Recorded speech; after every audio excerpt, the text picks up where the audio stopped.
This is Paul Gistwicki, and I want to share with you a little story. A couple years ago, I heard about this game, Tales of the Arabian Nights. I was watching a Shut Up and Sit Down review of it, and it sounded really fascinating. So I got myself a copy, and I've played it several times with friends and family. Let me give you a high-level view about what this game is like. So this is the game map, and we can see here that Baghdad is in the middle of the world. Baghdad is the most important city. Your quest starts in Baghdad, and if you want to win the game, you have to end in Baghdad. The rest of the world is skewed. This is the entire known world, but clearly Baghdad is the most important place on the map. As you travel around, you flip over cards that tell you what you're going to encounter, such as an Ifrit or the Crystal Palace. And then, based on the card, you look at your encounter reaction choices. So maybe you know you're facing an Ifrit, say, on table H. So your options are you can grovel, you can converse, you can trick, you can bargain. And you have to make that choice based on no other information.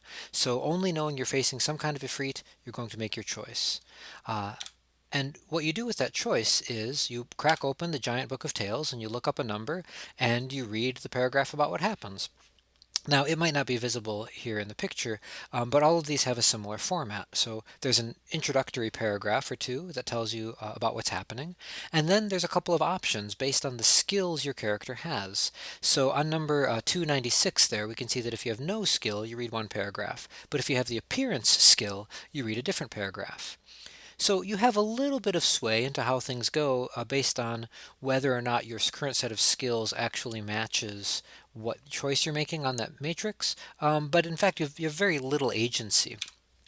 These are what the skills look like, and each of them is two-sided. You can flip them over for master level skills. You choose three of them at the start of the game. You can gain them and lose them as the game goes on. You also pick up these status cards, some of which are terrible, like Grief Stricken, which makes you not able to use any skills. Some of them are great, like Married or Respected, and they have a great influence on how the game works. So, for example, if you become married, you gain a lot of story points, and you have a chance to have children that can earn you more story points. But if you roll badly, you are cursed with an ugly child, and terrible things happen to you. After playing that game, I was inspired to read a book, The Arabian Nights. I didn't read the whole thing, I read an abridged copy, but as I read the book, I was fascinated by how everything in the board game was lifted from the book. Or if it wasn't, it was still an authentic representation of the themes and ideas within the book. Furthermore, the way that the systems interact in the game reflect what I understand to be cultural practices that are reflected in the book. For example, this idea of marriage being a great blessing.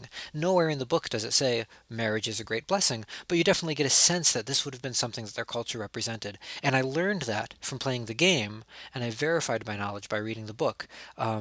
So this was a great experience for me in going from a game based on a story to the story to reflecting on what I learned. And that inspired me to pick up another game, Agents of Smersh, a much newer game. Here's what it looks like. We're set in the Cold War. You play a James Bond style super spy, and this is a cooperative game instead of a competitive game. You travel around the map of the world. As you travel around, you flip over these cards that tell you what you're encountering. Based on that, you make a choice on a reaction table.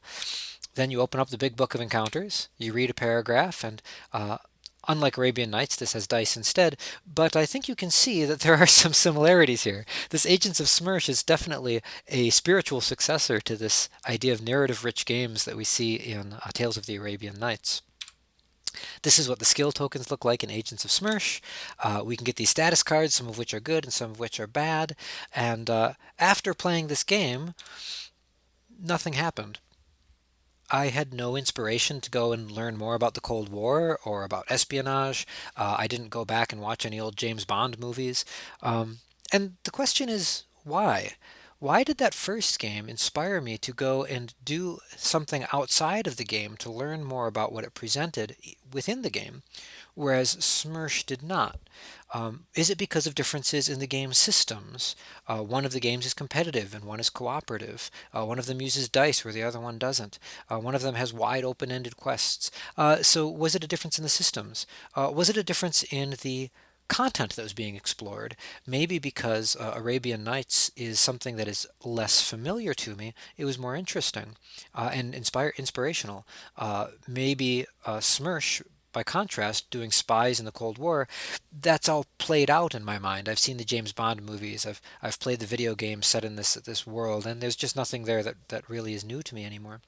Or maybe the difference is simply in me. I don't know. This is a great research question.